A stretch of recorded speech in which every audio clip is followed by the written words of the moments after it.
امام رضا گفته هر کی بیاد پابوس من 3 جا میان دستشو میگیرم. کسی هست میگه من نیاز ندارم این 3 جا امام رضا به داد ما برسه؟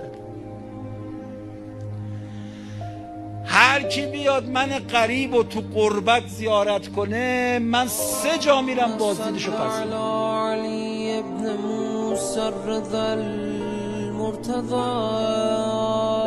طلب ازش داریم چون کریمه باش اینجوری صحبت میکنیم ما طلبی که نداریم اما اینا انقدر کریمن میشه آدم با کریم اینجوری صحبت کنه.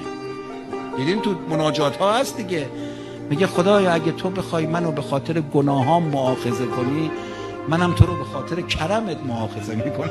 ببین چجوری یخی کشی شد. میگه اگه روز قیامت بخوای منو مؤاخذه کنی به خاطر گناهانم منم یخه تو رو میگیرم تو رو مؤاخذه میکنم به خاطر کرمت.